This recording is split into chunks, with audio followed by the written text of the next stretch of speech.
Thank you for coming. My name is Carlos Diaz. I'm the founding director of the Adam Smith Center for Economic Freedom, and I am delighted to welcome all of you to this event. We're going to be talking, of course, about Orlando's book. I want to introduce him in a second. We're going to get the chance to hear directly from him. But before we do that, we're going to get some commentary about his book. And so rather than introduce each of our speakers in what I think is important about them, I'm going to let them introduce themselves and speak for about 5 minutes about their thoughts on the book. I'm going to ask a couple of questions, and then I'm going to ask Orlando to say a few words about the book. The event will be mostly in English, but I think there will be a couple of comments in Spanish as well. You can ask the questions in Spanish or in English. Yeah. All right. Let's go. Thank you. Thank you, Carlos. My presentation is in Spanish. Quiero darles la bienvenida a todos, agradecerles que estén acompañándonos. Quiero empezar por agradecer especialmente al director del Adam Smith Center for Economic Freedom, de la FIU, a Carlos, por la amabilidad de recibirnos esta noche en esta prestigiosa institución para darle marco a este evento. Vaya desde la institución que yo integro, que es CESCOS, que está aquí, nuestro agradecimiento y nuestro reconocimiento a esta labor que llevan adelante en el centro. Compartimos con Carlos la pasión por la libertad y el convencimiento de luchar por ella, en este caso desde esta trinchera académica. Saludo también al profesor Julio Gilling. Me honra compartir este panel con usted. Quería decirlo, especialmente. En segundo lugar, decirles que para mí es un privilegio estar esta noche con ustedes. Representar a CESCOS es un privilegio en este evento y la oportunidad de hacer algunos breves aportes acerca de la obra de Orlando Gutierrez. Es un privilegio también, y que agradezco, contar con la amistad de Orlando, a quien sinceramente, junto con el profesor Gilling, seguramente sean de las personas que más conocen la historia política, la historia con mayúscula de Cuba, así como de las características del régimen que la oprime y agobia desde hace tanto tiempo. Este régimen que es un régimen de oprobio, que es una vergüenza para América Latina y para el mundo. Pero no solo ese saber del que tengo la suerte de alimentarme en el trabajo que compartimos casi cotidianamente, tengo la suerte también de colaborar en el directorio y en la Asamblea de la Resistencia, sino también la admiración que me provoca su compromiso y convicción que pone al servicio de su proyecto de vida, que es la libertad de Cuba. Y por eso, en alguna medida, estamos aquí. Dicho estas breves palabras, me atrevo a hacer algunos comentarios. Yo, por no vivir de cerca la historia de Cuba, tengo más para aprender que para aportar. No obstante, me voy a permitir decir dos o tres breves comentarios acerca del libro y en general de la situación. En primer lugar, destacar la importancia y actualidad de un trabajo diagnóstico de lo que son los totalitarismos a partir del análisis exhaustivo de uno de ellos. Cómo opera, cómo organiza sus engaños, cómo reprime, cómo vuelve a las personas casi objetos de su utopía, cómo adormece la razón del pueblo, haciendo que éste tolere hambre, violencia, persecución y falta de libertad por 4 generaciones, más de 60 años ya. Pero también cómo logra la tolerancia y el apoyo no solo de regímenes similares, más o menos autoritarios, sino también de democracias consolidadas que se precian de tener claros los valores morales de Occidente. Estos apoyos son despreciables y quienes los hacen harían bien en leer este libro para saber a qué y qué están apoyando, a quién y a qué están apoyando. Justamente esto es lo que vuelve a Cuba la doctrina de la mentira una lectura imprescindible.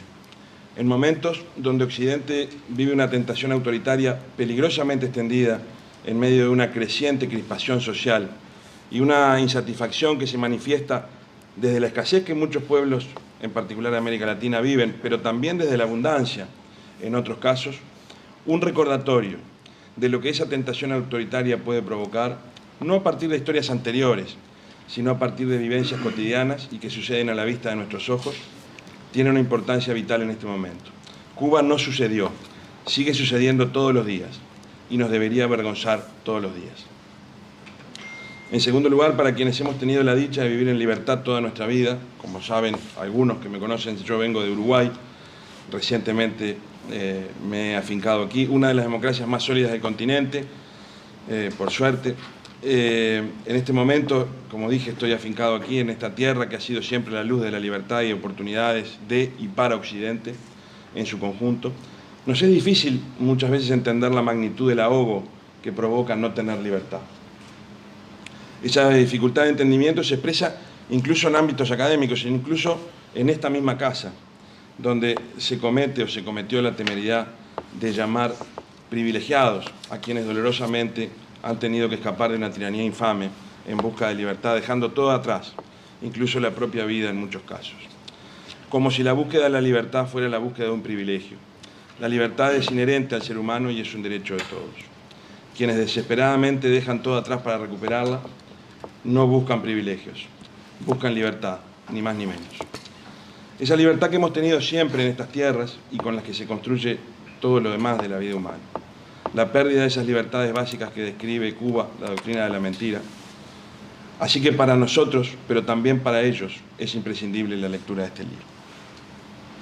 En tercer y último lugar, la obra tiene la virtud de desnudar al régimen en toda su dimensión totalitaria, combatiendo con las mejores herramientas, que son la rigurosidad teórica y el análisis erudito, al relato que a lo largo de los años se ha venido construyendo por parte del régimen y sus colaboradores. Son necesarias obras como esta, porque de lo contrario terminamos confundiendo el debate válido y constructivo acerca de determinados principios entre ideas más conservadoras versus otras más sociales o más socialdemócratas que dan al Estado un rol más presente en determinadas circunstancias que en otras. Pero esos debates siempre deben ser respetando los valores democráticos y en un contexto de total libertad de expresión. Para decirlo más claro, no debemos confundir el régimen tirano que existe en Cuba con un modelo de base más social. Cuba está bajo un régimen totalitario oprobioso y no hay nada en él que lo engrandezca ni que deba ser tomado como ejemplo. Por eso es tan importante también, en este caso, la obra de Orlando. Por último, ahora sí, para no entenderme más y escuchar a quienes realmente tienen cosas más importantes que aportar, una breve nota sobre el autor. Orlando, como la mayoría de ustedes saben, es un comprometido activista que ha dedicado y dedica su vida con orgullo y como ya dije, con admirable convicción para darle un camino de libertad a su patria. Son pocos los autores que pueden comprometerse con tal fortaleza con la causa que defienden, así como con el lector, para construir una obra de análisis sereno pero contundente. Orlando, además, es uno de esos pocos privilegiados que con su formidable conocimiento del pasado, con una vibrante vivencia del presente, construye un futuro posible y concreto. Nosotros podemos disfrutar de esa combinación que, por cierto, no es nada común. Agrego, finalmente, que quienes tenemos la suerte de conocerle podemos atestiguar su gran dimensión humana y su generosidad. Lo conozco desde hace varios años a partir de un gran amigo en común, pero particularmente en este último año que estoy viviendo aquí, he recibido de Orlando siempre las oportunidades, como la de estar haciendo aquí estos comentarios que seguramente no merezco, y el consejo siempre oportuno y mesurado. Me ha contagiado a luchar a su lado y que tanto con esta obra como con su prédica diaria es un ejemplo de compromiso y dedicación. Gracias, Orlando, felicitaciones por este trabajo y los convoco a todos a leerlo sin falta. Gracias.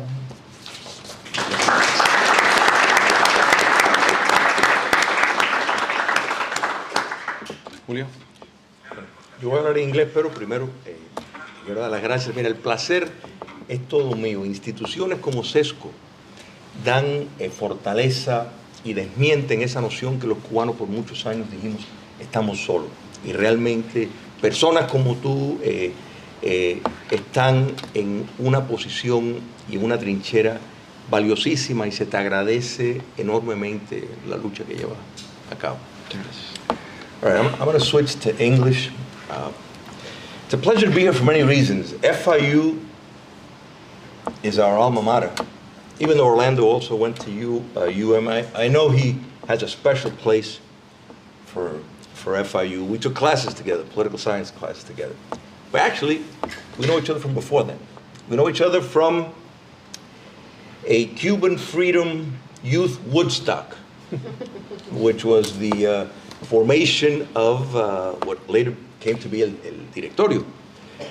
This was a couple of days of interacting, you know, from all spectrums of the political field. There were no drugs, but there was plenty of love and commitment to a free Cuba. And so many friends, from there, we still keep in touch, and whenever we see each other, that is a special time that we'll always remember. When you get a book, you always sort of like a trailer in a movie, you sort of like preview, say, am I gonna like this or not? I gotta read it, right? I mean, I can't talk about it and not read it. Then I see Gnosticism. I said, I may like this. And then I see Eric Voegelin, who, one of my intellectual heroes. I said, I'm gonna really like this. Then I see Hannah Arendt, and I said, that's it. This is for me. So I enjoyed reading it. I mean, I'm so glad we're on the same, moral framework, because I really, really enjoyed it. It's a major contribution into social scientific literature. I am so pleased that you touched upon the notion that distinguishes a regime of total domination, a totalitarian regime, because enemies of liberty want us to believe that that is Cold War language and Cold War rhetoric. I mean, these are the same people that are telling us, Cuba is no longer communist, or North Korea, or, China is no longer communist. So it's important that you touched upon that, because totalitarianism isn't an ideology, but it is a modus operandi. And it's very effective, unfortunately. It has an ideology, whether you want to categorize it as a belief system or an official discourse to advance in the system, it's irrelevant. It does have an abiding ideology. You have a dominant party that isn't a party in the sense of traditional that we know in the free world. It's a machinery, a war machinery to stay in power.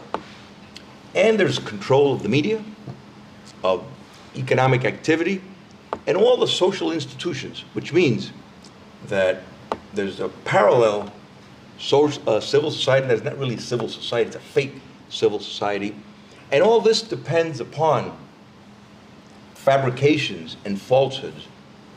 Hannah Arendt described it beautifully. She said, power as conceived by totalitarianism lies exclusively in the force produced through organization.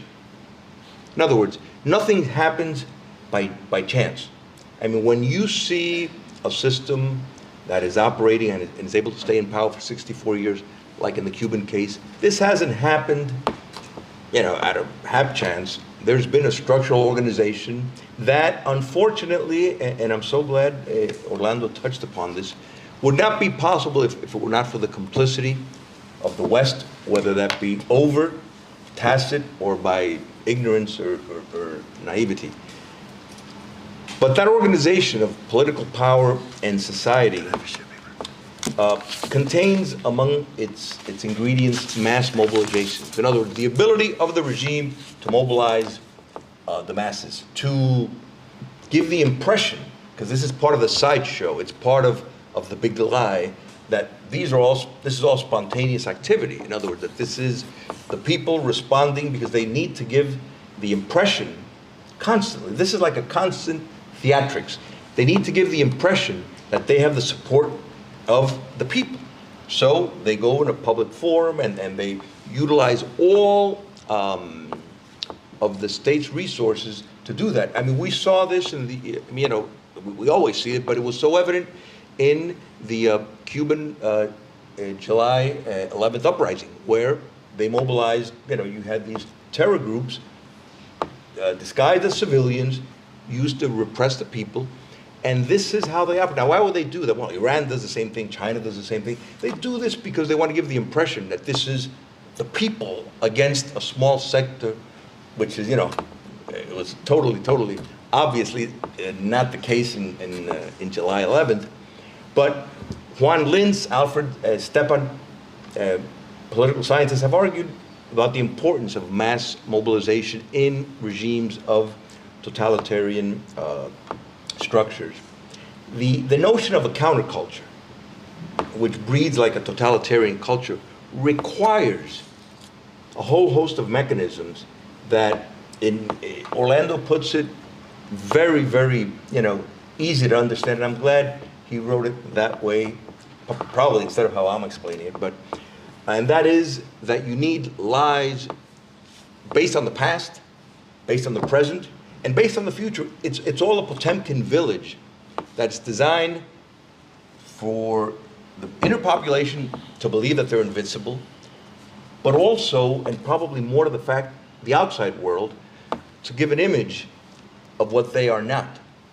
And again, this never stops. I mean, they never reach a point where they say, okay, we're in power, we can, just let things be. No, this is constantly. It's recruiting spies. It's infiltrating institutions in the West. It's constant. This is Madison Avenue more so than any capitalist business would do to promote an image. Some of the methodological instruments, critical theory. Disinformation. Lieutenant General Ion Pesepa, a high security, a high-level Romanian intelligence officer, one of the highest in defect, said that the Soviet Union spent more on disinformation than in any other aspect of their foreign espionage. Disinformation contains always a bit of truth, and that's why it's so successful. It's what Ana Belén did, for example, Ana Belén Montes. It's what the State Department did when Batista's regime was in power. They present false data and information to sway, in this case, the American government, into having a vision that isn't the truth, but it's what they need to happen to be able to promote their subversive mechanism. So this is, disinformation is probably, and we see this constantly, a notion which was developed by Jean-Francois Lyotard, legitimation by paralogy. What this basically does is you have a second set of ideas. They don't have to be true, but you get enough people to echo it, and then it's legitimated by that false parody. The radical left does this tremendously. Idea laundering. I mean, think of money laundering. Well, idea laundering is the exact same thing. They take false ideas, and it's passed through pseudo-academic journals and institutes with articles that are saying bizarre things that couldn't pass the test of scrutiny. I think the professor from Massachusetts arguing on the regime's behalf on the false nature of why Cubans immigrate is an example of idea laundering.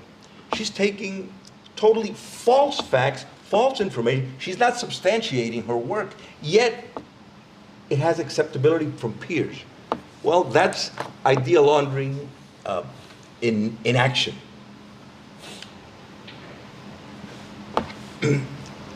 You chose, and I think, what a choice. It's like having, perfect wine over dinner. You chose Ernesto Che Guevara as part of that myth-building lie that's been perpetrated. And in fact, Lieutenant General Paceta identifies him and the publication of a lot of his work as having been engineered in Moscow with Fidel Castro precisely to build that narrative. I mean, they saw in him the possibility of having a romantic-looking figure and a setting, sort of like a Mickey Mouse, from Marxism. So, none of these things are spontaneous. This is all worked at and thought over, and if nobody challenges this, then you have the legitimation by paralogy. It's there. And you chose the falsely named agrarian reform, by the regime, the INRA, which was absolutely used to, in effect, communize Cuba. It was the first mechanism where they weaponized the system. This was a deliberate attempt. This had nothing to do with, bringing about more equity or, greater distribution of wealth. Nothing at all. It had no economic sense, rationalization whatsoever. But it did have the ability to render a civil society decapitated and take full power. So the fact that you touched on that, Orlando, I think it's wonderful, because sometimes if you leave it too general, there's just so much terrain to cover, and you could miss the big picture. So I'm really glad you chose to focus specifically on that. And folks, Antonio Gramsci was right. No, I'm not going to make a Marxist apologia. He was right in signaling out the intellectual and the importance that it has in dictating and influencing public policy. And intellectuals have a duty. This is why institutions like CESCO, like the Adam Smith Foundation, are so important because you are challenging radical ideas that enemies of liberty promote from an angle of rationalization and an intellectual base, because the truth is, most of their positions, it's ideas that are laundered, they're legitimated by a false plurality. There's a false simulation of what is real, and this has to be challenged. In the case of Cuba, it's having more doctors per capita than Belgium, France. This is a fact. This is an irrefutable fact. You cannot say that that is not the case. Yet the regime has managed, unfortunately, in many circles, to convince people that that is the case. And you would think that intellectuals would, know better and say, well, wait a minute. Where was this other country in 1958? And where was Cuba? Okay, and where is this other country now, and where's Cuba? And sort of say, well, wait a minute. They didn't need this brutal regime to, bring up what? 16 points the literacy rate, you see? So, in conclusion, I think that, and I'm encouraged, Orlando, by your work, and I think that this is where we need to go. And I just want to close by saying something that Oriana Fallaci said. She's got a lot of great quotes. The moment you give up your principles and your values, you are dead. Your culture is dead. Your civilization is dead. Period. End of quote. Thank you. Wow, excellent.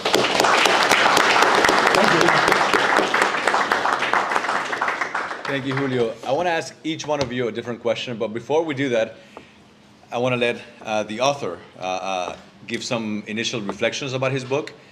And I'm going to do a very, very brief introduction that won't do justice to his many, many years in the struggle for democracy and human rights in Cuba.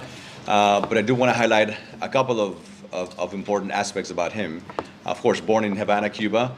As Julio mentioned, he is an alum of FIU. He got his undergraduate and master's from FIU, and then went over to the other side and got a PhD from UM. He has written 5 books. This is the most recent one of his books, but he has written 5 books, many, many articles. You see him on television all the time here in Miami, always fighting for human rights and for democracy in Cuba. He's the co-founder of the Cuban Democratic Directorate, which is one of the most respected organizations in the struggle for democracy in Cuba, and the coordinator of the Assembly of the Cuban Resistance, which is a coalition of pro-democracy organizations both inside and outside the island. For me, it's a real privilege to have you here discussing your book and hearing your thoughts about where we go next. So thank you, Orlando. Thank you. Well, first of all, I want to thank all you for being here on a Monday night in FIU for this presentation. Thank you. It humbles me that you're all very busy people. Those who I know or those who I don't know, thank you for being here for this presentation. I want to thank Carlos Gutierrez-Boronat for inviting me to be here. I love the title of this place, Adam Smith's Center for Economic Freedom. Adam Smith is such an important thinker. He has such an influence on me. And I think it's very courageous to set up a center in his name for everything his thinking entailed. I'm also very proud of Carlos Gutierrez-Boronat. I'm proud that a young Cuban American has the kind of international respect he's got. Not only do I know of Carlos from his government service and his standing as a professor, but also internationally how he's respected. And that makes us all proud, so thank you. It's an honor to be here. Okay, I want to start. Quiero saludar a todos los que están aquí, que son expresos políticos cubanos. Hay muchos en la audiencia. Bajo eso incluyo a Johnny, que también estuvo creo que fueron 3 años de prisión política después del desembarco.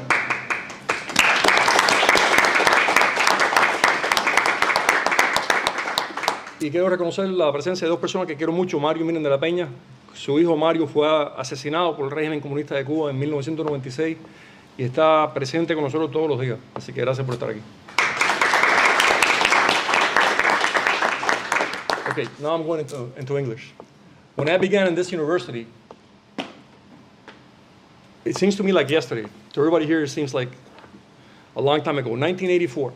There were 4 buildings and 17,000 students. And I'm so proud of how much FIU has grown. I got a degree in communications here. Then I began very early in my activism for a free Cuba. And when I got to school, I wanted my studies to help me not only get a job, because there was a big pressure on my generation to, you study to get a job and succeed. We have very little time to play with college education. But I wanted also to understand better what I was fighting for. So I got my first degree in communications because I thought it was a skill I could use to pay the rent. But then I realized I didn't explain enough about who we were, what we were struggling against. And I got a bachelor's in political science. And then I thought, I'm going to work. I don't want to hear any more about school. School is very difficult. School is very intense. And there's a hidden reason why I invited this gentleman to be here with me and present it. I had this friend called Julio Schilling, and then he wouldn't let me go about getting a master's in political science. And every time I saw him, why don't you get the master's? He talked me into getting the master's, and it was a great experience. I'm very thankful to you for that. I enjoyed being with you. Okay. And once I finished my master's, I was asked to teach here. I taught for 9 years, which I thoroughly enjoyed. I thank God for giving me that opportunity. And I had a great time teaching here at FIU. So it's a very special place to present my book. As I do so, I want to recall and remember an FIU professor who influenced my generation a great deal, Dr. Antonio Jorge.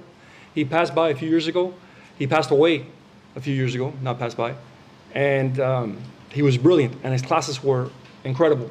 He was also a great professor in Cuba, but anyone who sat in one of his classes learned a great deal every time you sat down, because this guy had this classical culture and this understanding of economics that touched each one of us. So I want to remember him as I speak here. One thing I realized as I went through my university courses was that I found, not in every case, there were exceptions, but mostly, there was a narrative about Cuba in my professors that was completely disengaged from the history of Cuba. I knew from Cuban, mostly exile historians, but also, moreover, from what my grandparents and parents had told me. And they weren't lying to me. They were passing on to me what they knew to be the truth. So I said, what's going on here? Why is there a clash? And my family comes from deep Cuba.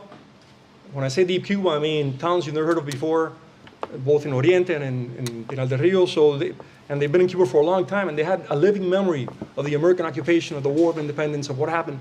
And I grew up listening to this. And I said, why is there such a big chasm between the narrative I get from most professors and what I know to be historical truth? And I think it has to do with a Cuban narrative that has prevailed in academia. And it's not necessarily a Marxist narrative, because I've known professors who had this Cuba narrative and they're not Marxists. But it's a narrative rooted in Marxism, rooted in a manipulation of Cuban history, which helps the regime in Cuba, which empowers the regime in Cuba, because it's the same narrative the regime uses. And I tried to find a way to struggle against the existence of this narrative. But to struggle against it, first you have to understand it better. So the purpose of the book, as I thought about the younger generation, and there are many younger than me, especially thought about my daughter, my stepkids who are going into college. And I said, totalitarianism in the 21st century is very different from what I knew totalitarianism to be. Right? It's completely different. Economically, it's different.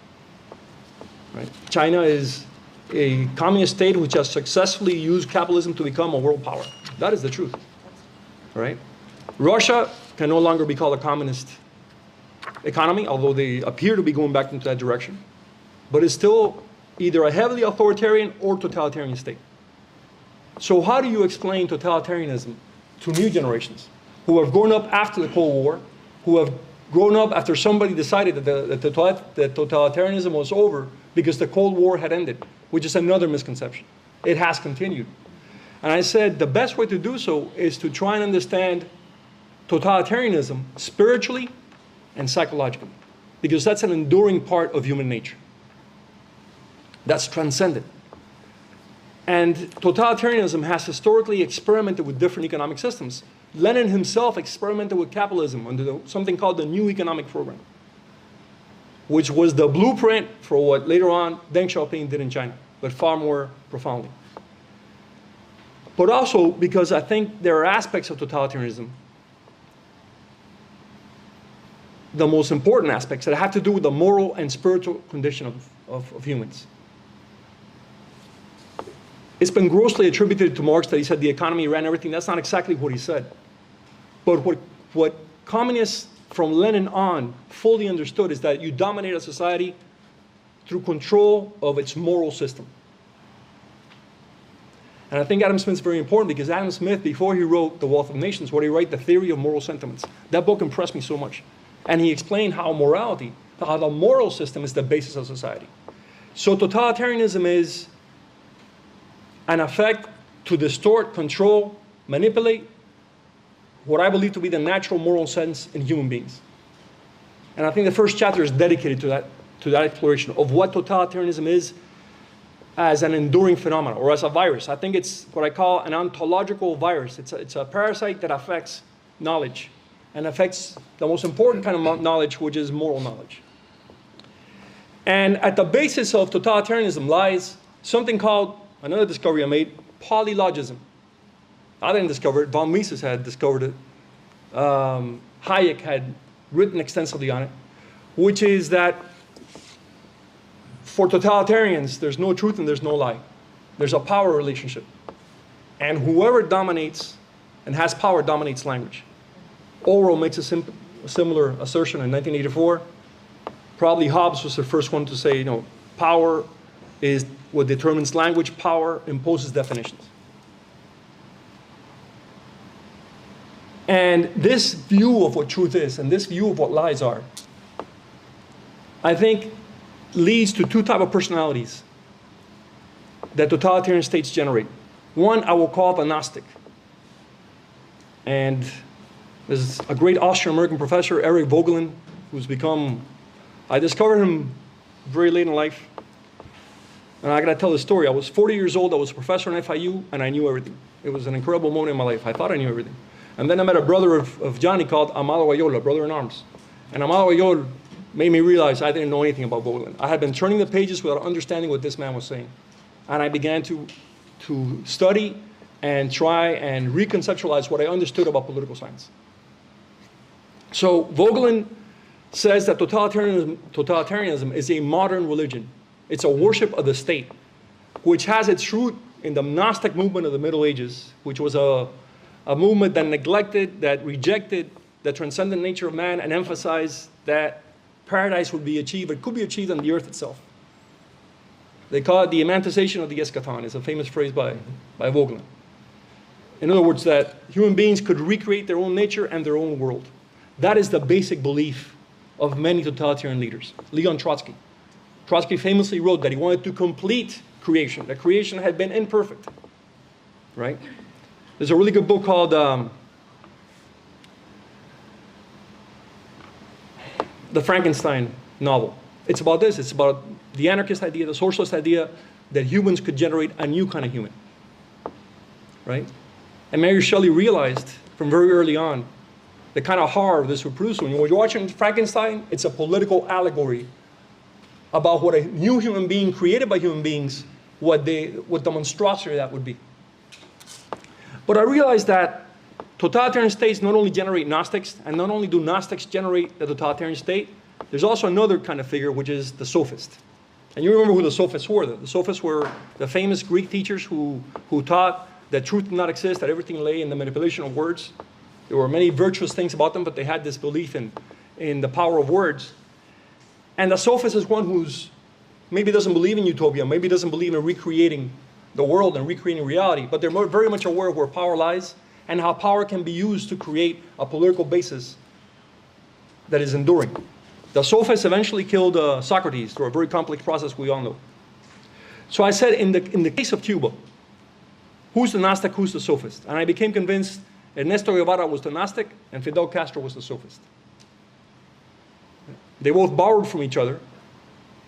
But I believe in all these totalitarian revolutions, there's somebody who calls power by its name, and there's someone else who initially believes in all the objectives of this so-called revolution. And the sophist generally uses the Gnostic to destroy the old order and then dispenses with them. It happens over and over again in every single totalitarian revolution. And I had this suspicion about Ernesto Guevara. I don't call him Che because I don't think it's funny. I don't think it's humorous. I think he was a terrible human being, and I don't want to be intimate with somebody like that. And my wife found a very, very interesting recording of a conversation that Che Guevara had in 1964, called him Che, Ernesto Guevara had in 1964 with a group of left-wing intellectuals and journalists in the Cuban mission to the UN after he gave his famous UN speech where he promised to continue to execute people in Cuba no matter what. And it was interesting to me because I had read some of his stuff, I had heard his speeches, I had never heard him in a conversation. And it became clear to me that at the root of it all, throughout the conversation, and it's interesting because in the conversation, it begins with Guevara thinking that he's a Socrates and he has disciples and he's teaching them about revolution and how to do it. And then I realized that these people sitting in front of Che are also Che again. These people sitting in front of Guevara are using him and molding him towards what they want. The role they think Guevara and Cuba have to play in what they're trying to accomplish. And Guevara, there are moments when he can't explain what they're about. He's out of words. And then he keeps referring over and over again to madness. And madness being the salvation of the world. And madness being what really happened in Cuba. And madness being the only future humanity had. And madness ties in to this Gnostic idea, 100%. That the defiance of reason is the path to salvation. So I said, what did this guy really believe in? And what I try to do in the book is go deeply into Guevara's thought. And I think deep down what they believed in was not Marx. Marx was an instrument they used, was not Lenin. They believed in a profound civilizational decay. They believed that the Western civilization would disappear, was crumbling. And that if the central figure of Western civilization had been the individual, the central figure of the new civilization would be the mass. And you see this in his diaries. You see this when he was writing as a young man. And then I realized that I found in his narrative is completely Nietzschean. It's completely influenced by fascism and Nazism. And I put it here, I quote directly. And he talks about this European stranger he meets on his famous motorcycle tour that tells him that all civilization will crumble, that he will fight for that new civilization, and then the mass will also consume him. This European stranger tells him what will happen to him. And then I thought a bit more and said, who were the European strangers walking around South America in the 1950s?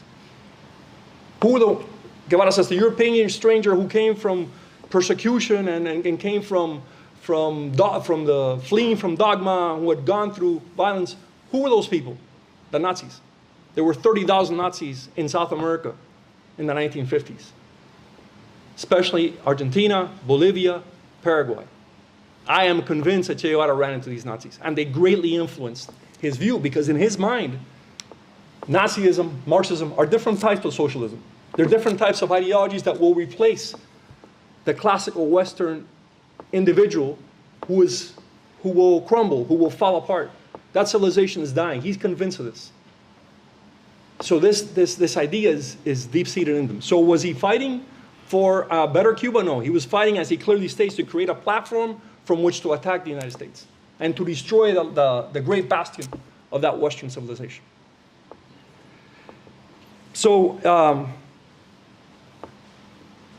I think the other key thing is Guevara clearly states, and Castro was the sophist. He was very smart about how he said things, but their program's the same. Guevara was very clear about what he wanted to do, and one of the things which I found over and over again is his reference to, we're going to destroy the Cuban individual as he has been known, or she has been known unto the present moment. And they're going to be replaced by something called la masa, the mass. He doesn't hide it. He's saying it very clearly. I can tell you where he says it.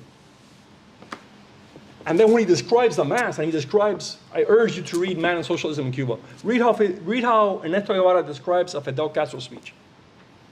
And you got him there. He describes this mystical bonding and vibration between the great leader and the mass, and they act as a single unit. And then you know what I did? I went and I knew I had read that somewhere.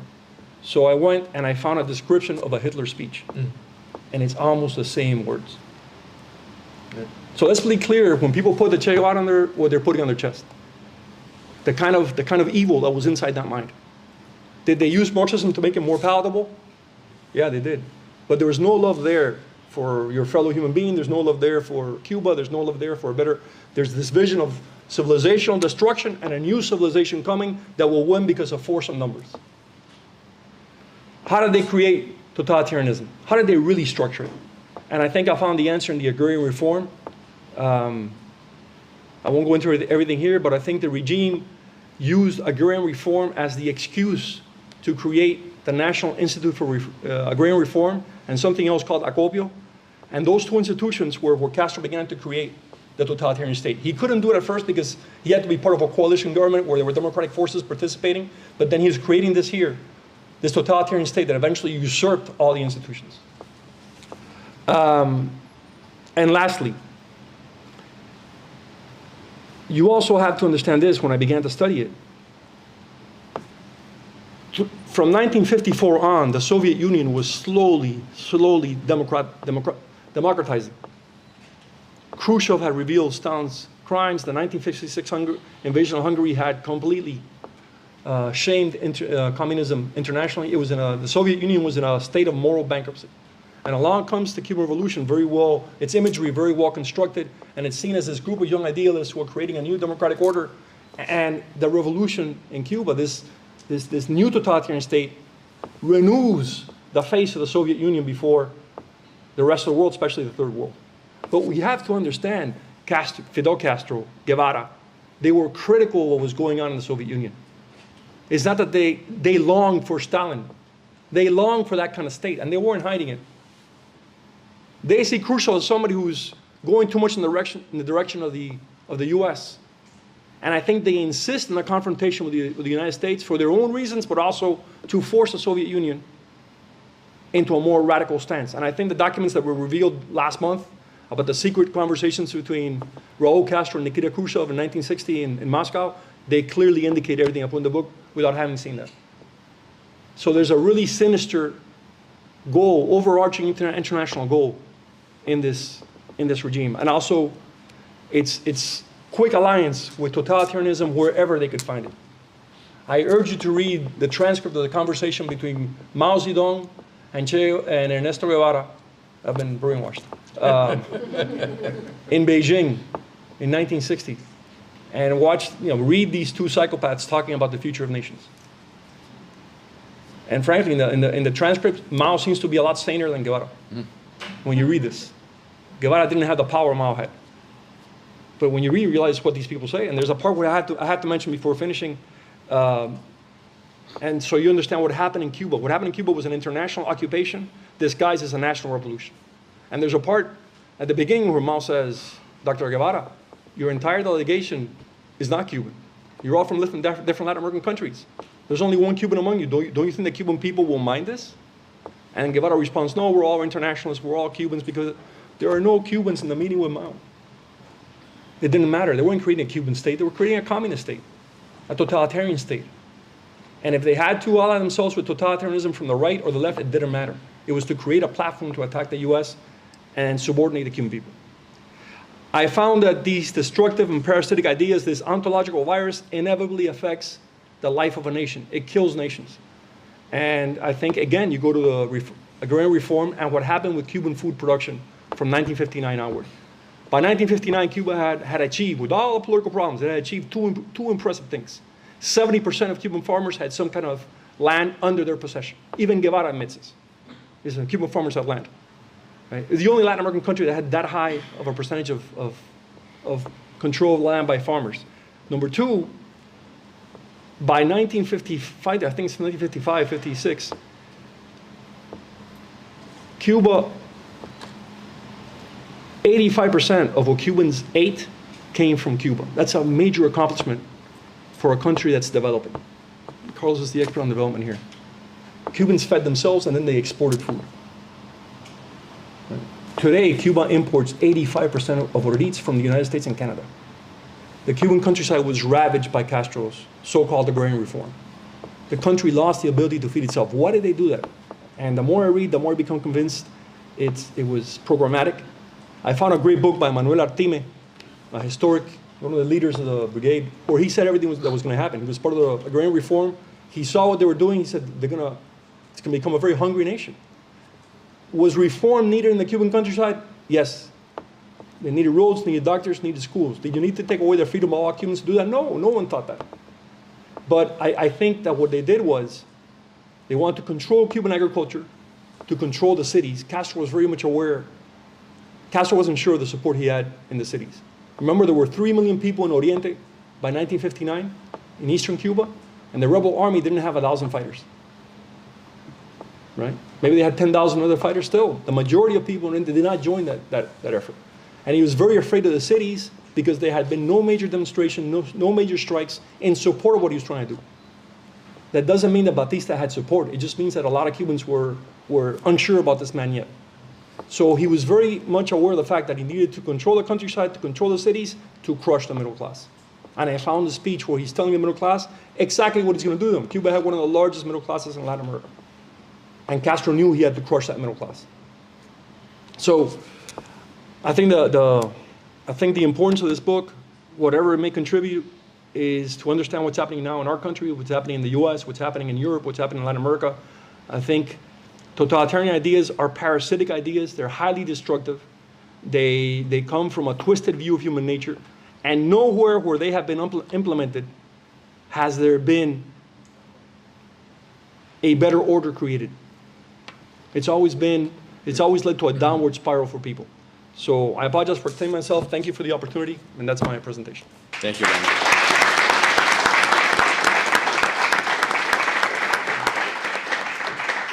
So what I'm going to do is I'm going to ask just one question of each of our panelists, and then I'm going to turn it over to you. I want to have plenty of time for questions from the audience so we can have this as a conversation, not just a monologue from each one of us. Leonardo, I'll begin with you. I think it's really important to have you here, not only because of the great work that you've done at CESCOS, but also because as a non-Cuban, you understand really that what happens in Cuba doesn't stay in Cuba, and that it really matters to Latin America and to other countries around the world. And so, as a non-Cuban, why should a non-Cuban really pick up this book and understand its implications to Uruguay, to Colombia, to all the Latin American countries that many of them are facing very similar issues to what Cuba was facing in 1959? En español lo puedes hacer. Sí, el tema de, como dije en las breves palabras que mencioné, en Uruguay vivimos en una democracia plena, con plenas libertades y plenos derechos. Y eso muchas veces nos hace creer que eso es para siempre y que eso, bueno, ya lo tenemos y por lo tanto nos pertenece, y nos damos el lujo muchas veces, algunos de mis compatriotas en Uruguay y algunos sectores políticos que incluso llegaron al gobierno y gobernaron, por ejemplo, los 15 años anteriores, se dan el lujo de decir que en Cuba todavía existe una revolución y que hay sueños por cumplir y que en realidad ese es un régimen que está lleno de esperanza o que lleva esperanza. Y la lectura de este libro, de este tipo de trabajos, le hace ver, no, en todo caso no tanto a mí, que estoy ya más vinculado, pero en todo caso le hace ver a quienes no viven en Cuba o quienes viven en el resto de América Latina o que tienen la suerte de vivir en libertad, incluso seguramente para muchos norteamericanos que han vivido siempre en libertad, con libertad de expresión, etcétera, que eso no es para siempre y que eso hay que cuidarlo todo el tiempo. Y que siempre los relatos que se construyen a partir de sueños y de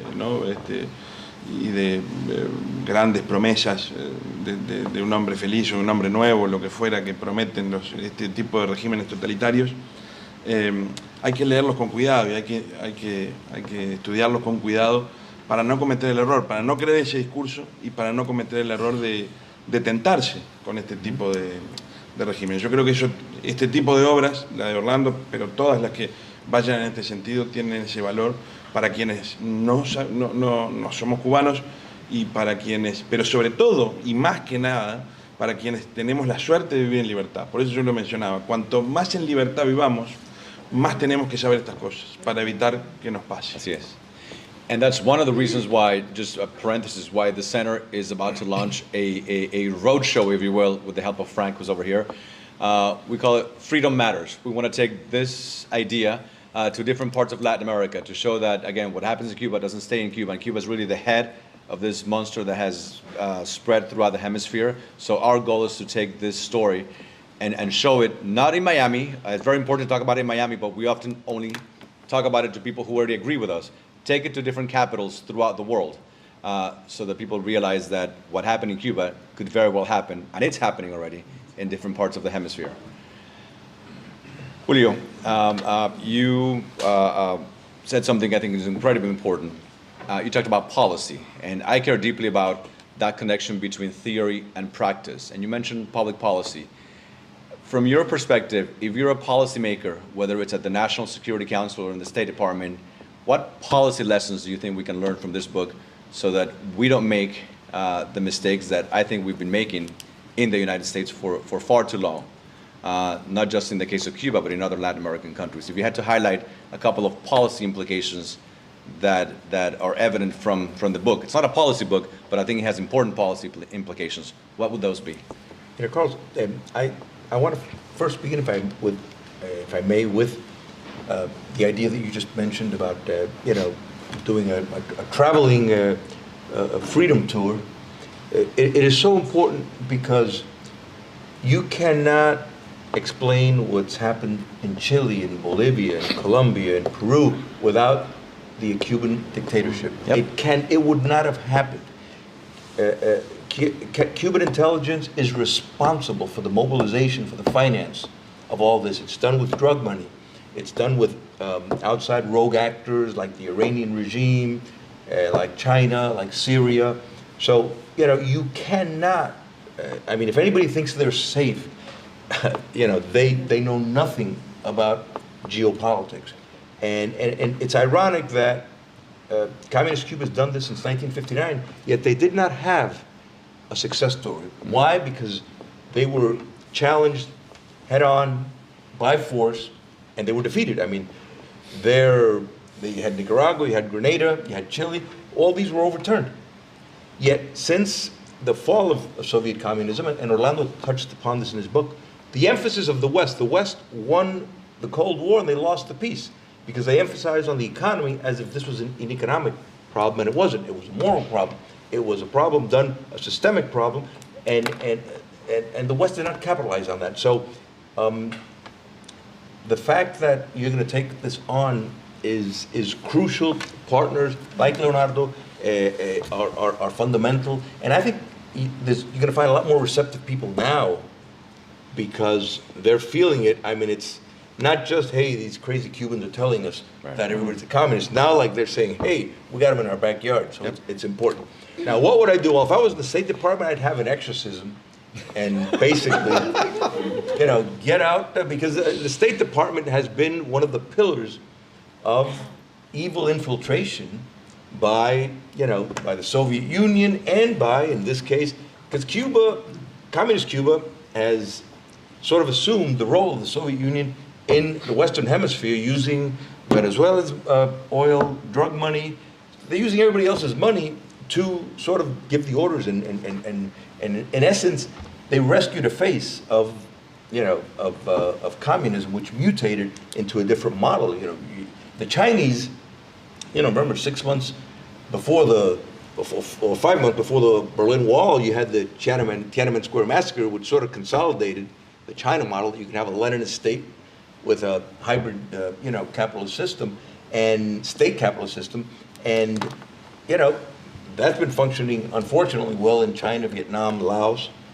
The only reason Cuba doesn't go that way is because of the Cuban nation outside its territory.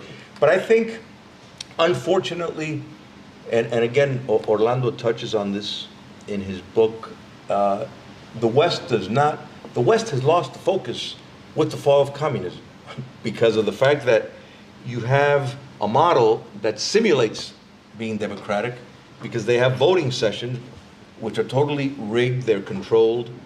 They have an opposition that is irrelevant. I'm talking Venezuela, Nicaragua, Bolivia. And the only reason why they did not win in Ecuador and in Brazil was because you had the armed forces were not penetrated. You had in Brazil Jair Bolsonaro as military intelligence. They knew very well exactly what Cuban intelligence was up to. And in Ecuador, the military told Correa, you move more, we're taking you out. We're not going to allow this.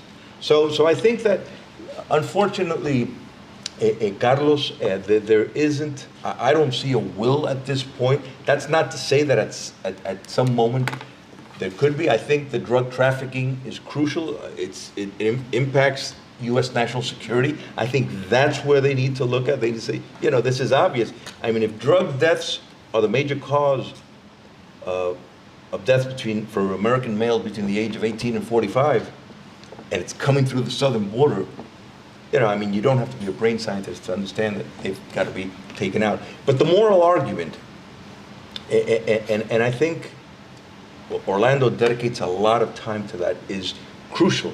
I mean, these movements think that this is all you've got. That this is, they're trying to make heaven on earth. That's it. It's not a coincidence that they're all atheists. There's no notion of a transcendental order, and that's important.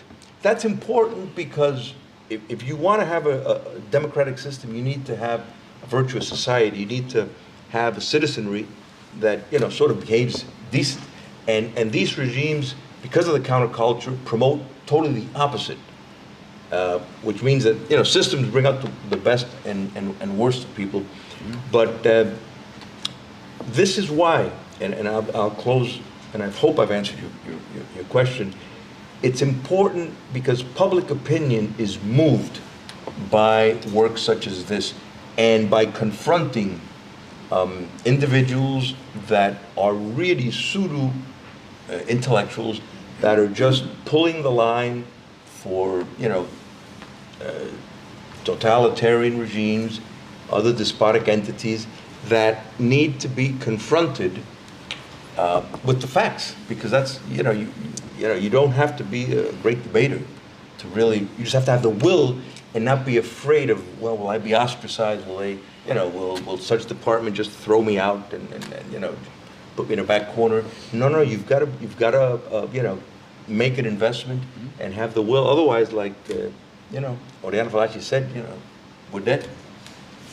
One question for Orlando, and it's a version of a question I had an opportunity to ask Vice President Mike Pence when he came on Friday, and I'm going to change it a little bit. Your book does a great job talking about the myth-building nature of this regime in Cuba, and what a great job they've done over the years romanticizing the revolution. And I asked Vice President Pence the following. Right now at universities across the country, you say communism, you say socialism, and young people think it's romantic, it's exotic. But you say capitalism, it's almost a bad word. And so we got to change the narrative. And I always say democracy is not perfect. Capitalism is far from perfect, but they're the best systems we have to organize our political life and our economic life. Briefly, if you can come up with one recommendation to help change that narrative so that people begin to realize really what this system is all about, what communism is all about, and what the alternative is. What would that be? What would be that one recommendation so we can begin to change the narrative, not just here, but around the world? I think you need an entire reform of how social science is taught at the university level and the high school level. I think that the only purpose social science has is to describe reality. If it's not doing that, it's worthless. And what the 20th century and the 21st century have taught us is that democratic rule usually goes with economic success. Chile, upon achieving democracy, it took off. Botswana, upon achieving independent rules-based democracy, it took off economically. Taiwan, upon achieving democracy, another economic success. I can go on listing them. Poland, Czech Republic, that is the real story of the 20th and the 21st centuries. You don't find that. I think you need educational reform. To me, it's ridiculous that so many of us who have gone to the Florida public school system were never taught geography. I used to teach a course here that I really enjoyed, Ancient to Medieval Political Theory. I found I had to spend the first 2 weeks explaining what the Mediterranean was, because our kids had not been taught that. And what you're doing is generating citizens who don't understand the basic functions of an economy. And I think economy has to be taught a lot better. Economics is fascinating, but it's taught in a way it really causes a rejection in students. Economy is a fascinating science when you understand it as the science that studies decision-making by individuals. When I thought, I hate math, and I thought, sorry, I have a great math professor here. I hate math, and I thought economics is math. And then I read a great book that introduced me to economics as the science of understanding the aggregate of human decision-making. That turned it off. Wow, that's what economics does. Mm-hmm. So I think we need to reform from the base how you teach economics. Because what happens is, I'm not denigrating anyone, just saying what's going on to us. I think more and more of our youth could not read the Wall Street Journal because the information contained has not been explained to students. What is NASDAQ? How does Wall Street really work? What does a stock mean? What does it entail for you? How does currency work? Mm-hmm. Why you're not going to generate more wealth by printing more money? Mm-hmm. That isn't being taught. So education.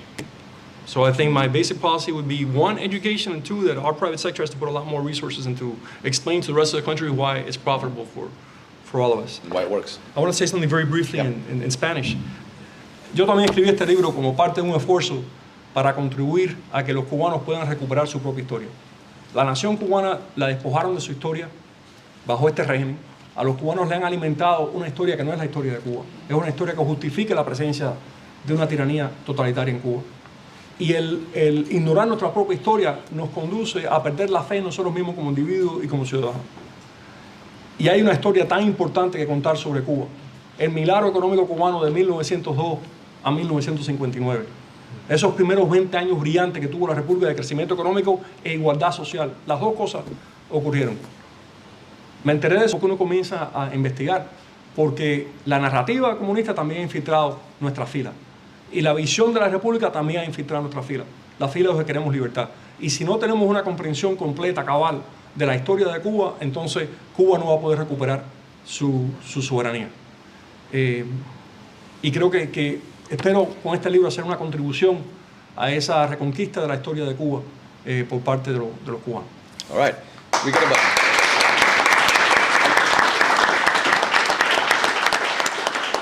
So I want to spend about 20 minutes Q&A, so if you have a question, just raise your hand, let us know who you are, and remember that questions end in a question mark.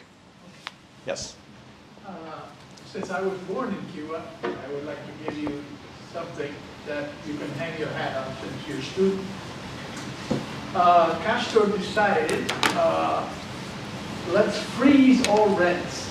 Who the hell gave Castro the right to freeze the income, the private income of people? And then everybody applauded. People live in the houses in Cuba. They don't know if they belong to them or to the state. And in your own country, in the US, you go to rent control in New York City, Miami-Dade County is a very socialist government where in 1958, the buses in Miami were private. And now the buses belong to the government with a huge bureaucracy. And the purpose supposedly was to improve transit. Most of what you hear about Cuba is the terrible things that happen to political prisoners. But abortions in Cuba, that's the first thing Castro did. Cuba does not produce enough Cubans for its population because abortion for everybody. First speech by Castro. Guns, what for? Collecting all the guns. Second speech, elections, what for? You guys have the blessing of the Second Amendment, and you have the blessing of all the other 10 amendments. So, in Frank Zimmerman's Freedom Matters campaign, there's a lot you can tie between the U.S. and our warning to Latin America, because the American students don't pause to think, why should there be rent control, etc., etc. Since we're being in the Adam Smith Center, this is one example that I wanted to bring to you, because I left my country when I was 12, and I have a good comparison of your education, which was mine, and my education before. I was a Peter Pan kid. Left Cuba without my parents. Ended up in Libby, Montana, population 2,000. And my appreciation for the Adam Smith, the first time I heard about the invisible hand in my first year, University of Miami economics course, always stayed with me. So that's what I wanted to say. We're going to hear a lot about the terrible totalitarian system from the political side. It's even worse from the economic side. Right. Questions? Yes. My question, I would like to pose it for you, Dr. Orlando Gutierrez, as well as you, Schilling. What advice could you give to an individual, especially young individuals, to protect themselves from this kind of state manipulation? Specifically, what tactics do you think the state use psychologically and particularly to manipulate the individual, make the individual vulnerable in a general sense to their manipulation and pretty much selling the individual to the state? What is some advice to protect us against that kind of manipulation? I'll tell you what I think. God, religion is very important. Understand the coherence of creation of the universe. Value your personal freedom, and a document that everyone should read and reread until they understand it, called Federalist Number 10. I read Federalist Number 10 for the first time when I was a freshman here. I didn't understand it. It took me to senior year to understand the deep truths in that very, very reduced essay about the nature of free government. Y lo que estoy diciendo es que es importante para fortalecer al individuo, a la persona, Dios, la religión, el derecho natural. Y es un documento muy importante que yo recomendaría para que quieran comprender lo que es una república, Federalista número 10, que es una explicación sucinta pero profunda de lo que es un gobierno libre y del gran experimento que se hizo en Estados Unidos y lo exitoso que ha sido ese experimento. Yo creo que es muy importante comprender Federalist Number 10 y creo que lamentablemente se habla muy poco de ese Federalista número 10 y el impacto que tiene para lo que estamos viviendo ahora. And it also talks a lot about the importance of what factions can do in a society. Very, very important. I think that a state has a certain level of power, and obviously, if abused, it can do enormous damage. But, a free society, in other words, a society that's able to choose its leaders, depends on a whole host of preconditions. Do we all have access to information? Is the press free? And censorship can come not just from government, but also private entities. So it's important for all these things to stay, focused. But when we look at, and when we say, well, the United States is the most successful, democracy in the world, well, there's a reason for that. The Republican system in the U.S.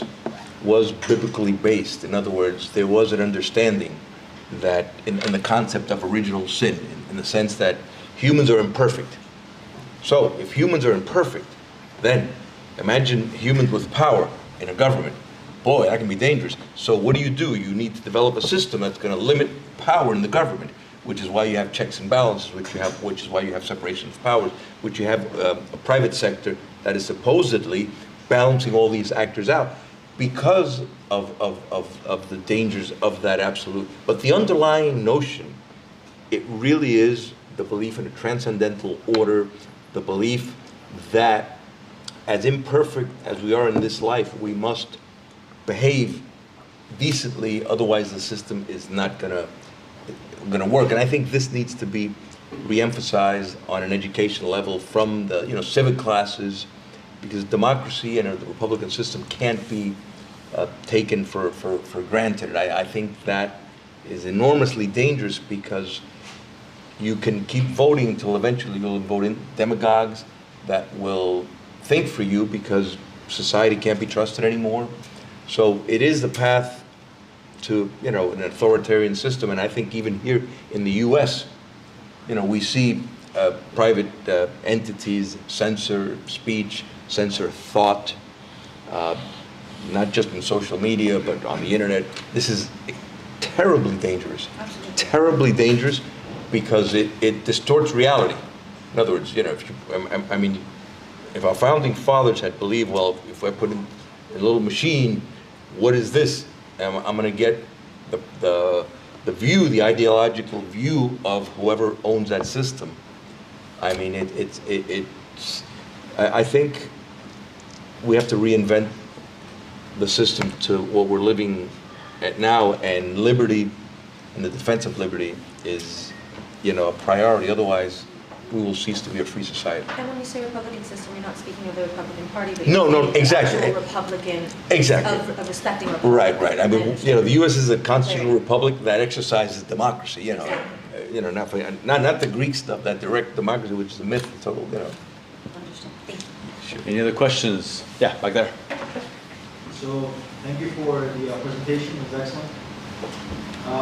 The Cuban government, throughout these years, has actually succeeded in basically scaring the crap out of people and alienating everyone, or the vast majority of individuals, away from the nation of Cuba. And folks have to leave the island in order to recreate the concept of nationality. Having said that, the perspective that is taken, and I think the big challenge, and here's my question for Dr. Gutierrez. There's a French philosopher, a historian, Renan, that he talked about the daily plebiscite of the individual and the involvement of the individual in the day-to-day affairs of the country. Now, if you alienate individuals by force, by the dogma created in the system, how is it that you can, in the future, because everybody knows, I think that it's been beat over at that worse, that Cuba is a failed state. I mean, it's out there. But how do you re-engage individuals into have them buy into the idea of a new Cuba? How do you re-engage individuals within the island, which are the ones that are, let's be honest, are going to be the ones that are going to take up the baton and continue with a mess that they're going to find themselves? How do you re-engage them? And where does the economy fit into all of this to create a new step or a new chapter in the nation of Cuba? Today I had lunch with a guy who arrived in Cuba on a raft 20 years ago. And today he's a millionaire through very hard work. And there's more than one. And he was telling us a story of how he made his money, how he worked, and he's very proud of being Cuban. So I wanted to give you that anecdote because what I want to say is, and you're also a very hardworking guy. And you've lifted up what you've done through very, very hard work. That's part of our culture. When Cubans once again associate freedom with being Cuban, the explosion of prosperity and industry will be unprecedented. Cubans have to associate once again nationality with the positive creative forces of freedom. And that's the main obligation any government has that will replace the dictatorship. Return sovereignty to the people, return freedom to the people. Will it be perfect? No, we don't want perfection, we want reality.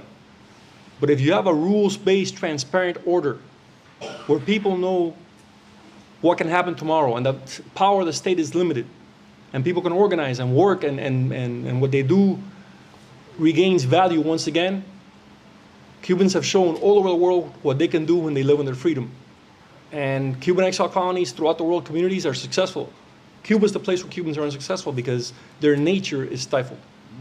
So yo creo que la forma en que Cuba pueda prosperar de nuevo, Jorge, es que la nacionalidad vuelva a estar vinculada con la libertad. Y eso no es difícil porque ahí está la naturaleza de ser cubano.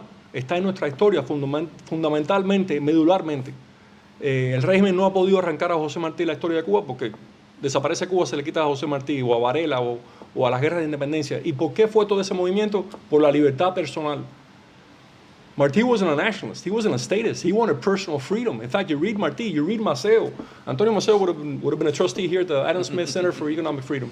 Maceo believes in laissez-faire capitalism because that's the only way that he believes that there can be liberty and equality.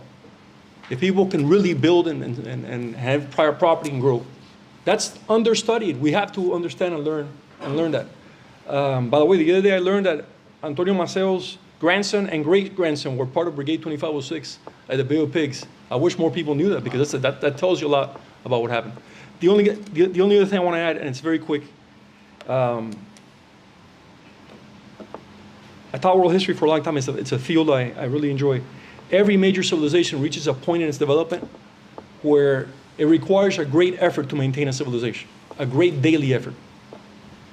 And this can exhaust the civilization. So there's a period in every major civilization where they begin to worship death because they're tired, they're exhausted. They believe that there's too much weight on them. Usually major civilizations climb out of this. They're re-energized and they once again build. For example, in Egypt, when you go from the old kingdom to the new kingdom, you see how the god of death gains prominence because civilization was becoming tired. This is not predetermined. This happens, but it can be overcome. And I think the reason why the Guevara icon is an icon, the reason why so many young people are into that, it's because it's a death symbol. It's a representation of the exhaustion of our civilization and the stress that it takes to be free. Freedom is not liberation from stress. It's more stress because you have to take responsibility and you have to decide. But that is liberating. That is a way of becoming a better human being. So I think that it's important that these ideologies and these symbols, they don't represent a new kind of freedom. They don't represent equality. They represent destruction of a system which may not be perfect, but has generated an improvement in human living conditions unprecedented in history. A question? Anybody? No? Anybody? So a hand. Yep, go for it. Hi, my name is Delano Sacone. I'm a student here at FIU and I'm also in the student government. I'm a senator for my college. And my question to you is, what can we do about this ideology affecting our university and affecting our education system? I'd like to give you just a little bit of background. In my first year at FIU, one of my professors told me that in order to explain why he believed his reasons, that I should read Che Guevara, and he recommended one of his books. And I told him, I'm Cuban, at least I'm part Cuban, I have Cuban heritage. And I told him, I'm a little bit of that. And what he told me is just don't tell abuela. That's what he said. What did you say? What? Don't tell abuela. Which is, and my abuela isn't even a Cuban one, which is but aside from that, in Senate, which is now the students, right? I, along with some other senators, I created a bill to recognize victims of communism, which a lot of students at this university are victims of communism, and I wanted to create a holiday for them, not a holiday of a day off, but just a day of recognition for them.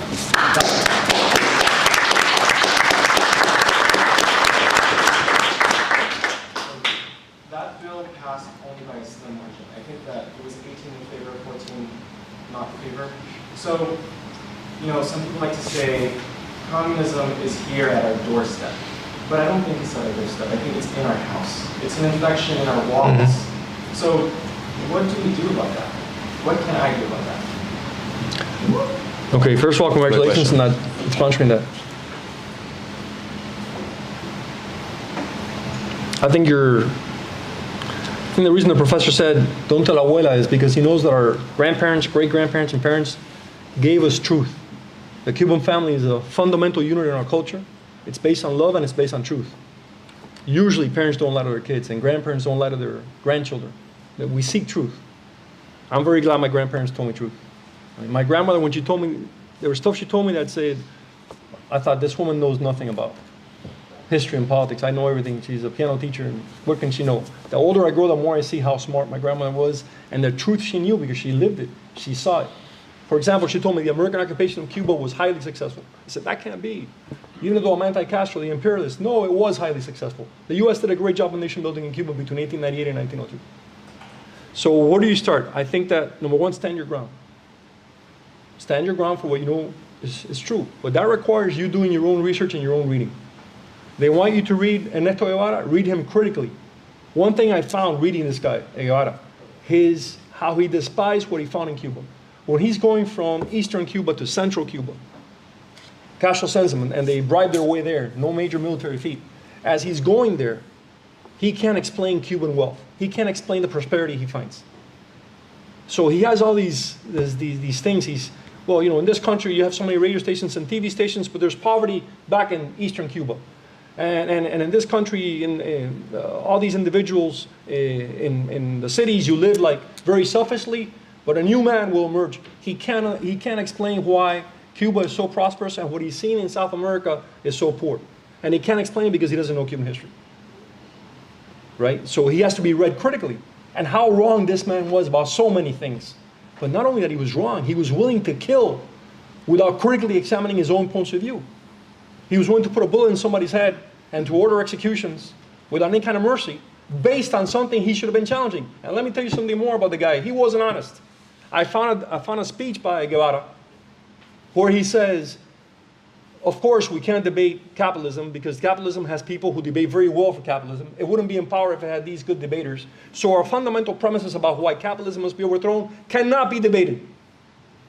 So he didn't have the courage to confront someone with different ideas because he knew he couldn't rationally explain why the mass man is superior to the individual. So read him critically. You know, go into that. That also demands a lot from you. You have to get ready and confront them. But it can be done. I mean, I went through professors with the wrong narrative. I would just go study and then come back and argue with them. I would respect them, but just stand your ground. Stand your ground, read, document yourself, and confront them with what's true. I think we all need to do that. By the way, there's a book the book I want to recommend to you, which really helped me with understanding economics. It was written by an old school social democrat, Richard Heilbronner, and it's called The Worldly Philosophers. And it really explained to me how economics works as a science, and it's great to read.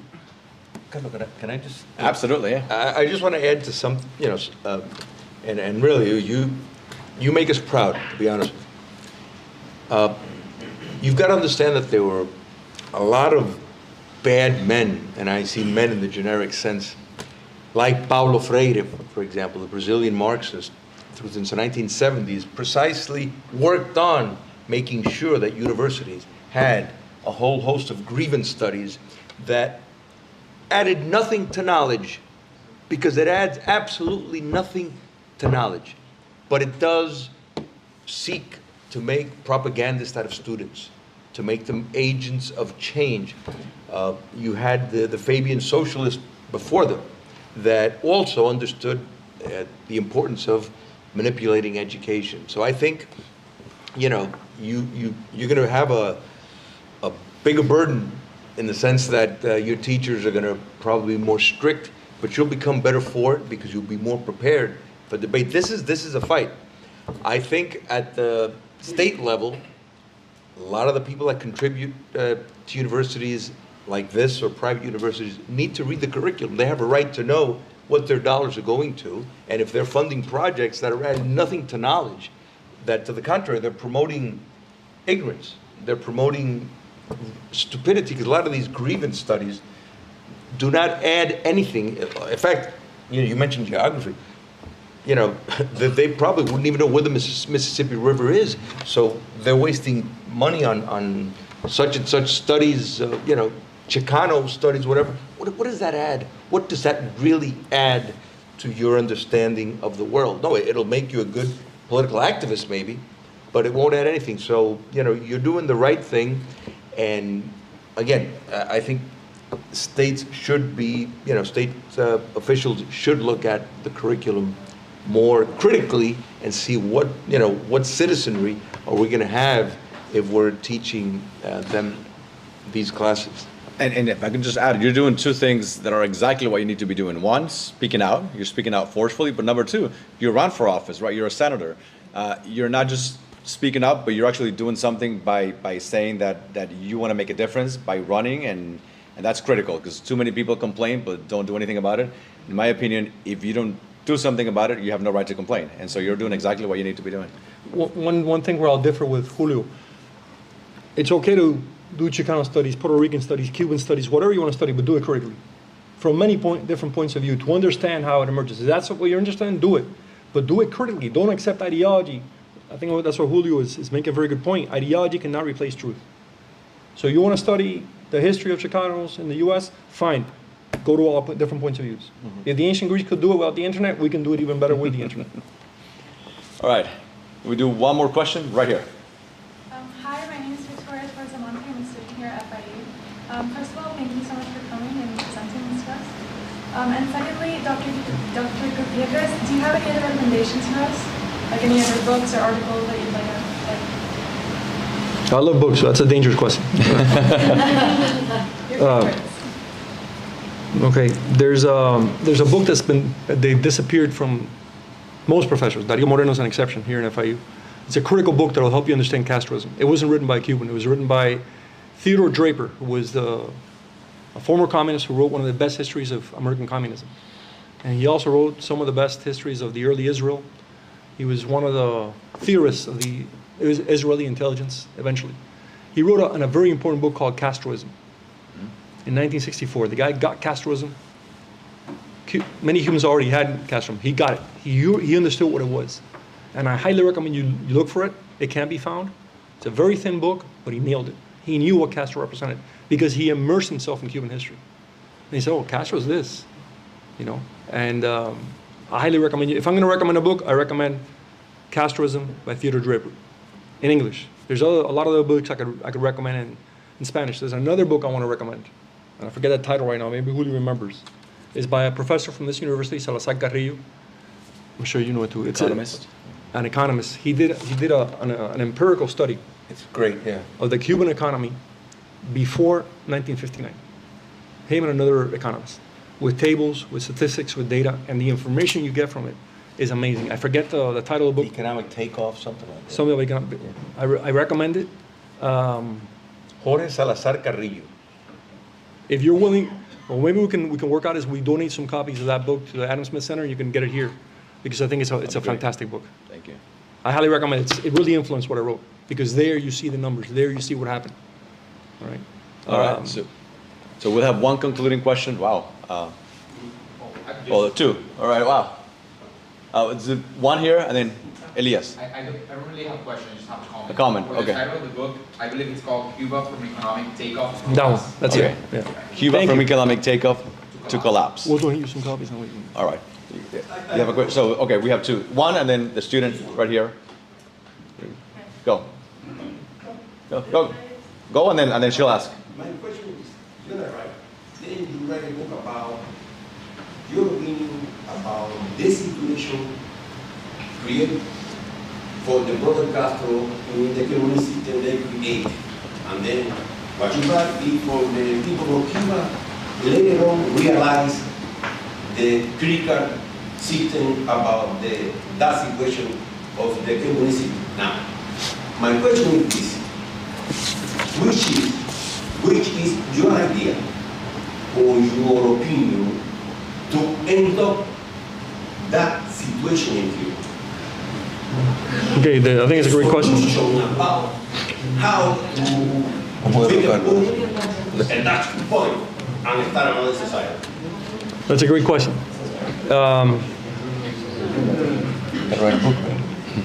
You understand what I said? Perfectly. Perfectamente lo entendí. I can talk in Spanish. No, we got it. If Carlos allows it, I'll give you a brief answer in English and a brief answer in Spanish. Yeah. Number one, contrary to what we've been told, a lot of people in Cuba realize what was going on.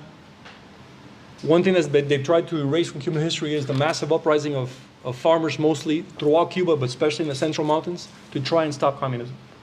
And this war was the longest war Cuba had in the 20th century. It took 5 or 6 years of heavy fighting to control that uprising. And it wasn't Castro who put it down. It was Castro's Hispanic Soviet advisors who devised a strategy to put down that uprising. So a lot of Cubans very early on saw what was happening and dedicated their lives, and many of them gave up their lives to stop that regime. More and more people realize as time went along, and that's why resistance to the regime has never stopped. What do I think the solution is? I think we saw a glimpse of the solution on July 11th of 2021. What? I think we saw a glimpse of the solution on July 11th, 2021. I think the uprising of the Cuban people, the national strike, and a movement of Cubans to regain their sovereignty as citizens. Quiero responderle en español. Yo creo que lo primero que tenemos que entender es que es falso que el pueblo de Cuba totalmente apoyó el régimen desde el principio. No, no es verdad. Mucha gente se dio cuenta rápidamente, se rebelaron, se levantaron en armas, marcharon contra el régimen, y el régimen tuvo gran dificultad en aplastar esos levantamientos. Solamente en el Escambray y en las otras zonas de Cuba campesina que había rebeliones, les tomó 6 años de guerra poder acabar con esos levantamientos. ¿Qué yo creo que es la solución? Creo que el 11 de julio del 21 vimos cómo puede ser la mejor solución para el pueblo de Cuba. El levantamiento del pueblo de Cuba, el pueblazo del pueblo de Cuba. Yo no uso la palabra masa. Que se levante el pueblo de Cuba mediante un paro nacional y paralice esa tiranía. Aquí tenemos un hombre que pasó 17 años de prisión en Cuba y desde la prisión lleva tiempo convocando eso del paro nacional, que es Antunes. Y yo creo que esa es la solución. Creo que es la mejor solución, porque si queremos devolverle la soberanía al pueblo, hace falta que el pueblo la recupere. Y esos más de 1000 jóvenes y esas 122 mujeres que son presas políticas por el 11 de julio son un testamento de la fe en la libertad que tiene el pueblo de Cuba. Yo opto por esa solución ante la pregunta suya. So the concluding question, give it to a student.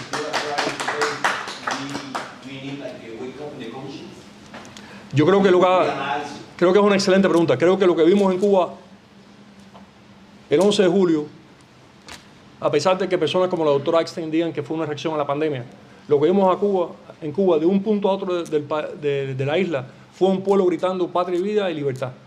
Y no solamente lo hizo el 11 de julio, lo ha hecho otras veces en la historia de Cuba, lo que han aplastado. Lo hicieron con el proyecto Varela, lo hicieron con la Embajada del Perú, lo hicieron con el levantamiento del Escambray. El pueblo de Cuba se ha levantado el 5 de agosto en La Habana. Ahora, la correlación de fuerza no estaba a favor nuestro. Eso es bien difícil. A los polacos le tomó 200 años recuperar su soberanía. El pueblo de Israel, siglos antes de que recuperaran su Estado nacional. Hay que mantener la fe hasta que logremos eso. Y mientras tanto, seguir lo que nos dijo Renan, y creo que Jorge lo citó. Renan dijo, un pueblo se mantiene junto en la medida que sus ciudadanos quieran mantenerse juntos. Y creo que los cubanos hemos hecho ese plebiscito de ratificar nuestro deseo de mantenernos juntos como nación. All right. So I think we had a student question, but she'll ask you afterwards. So Okay, great. Or that's what I hear, right? All right. Thank you so much. Carlos, It's thank been you. a Thank true you. honor.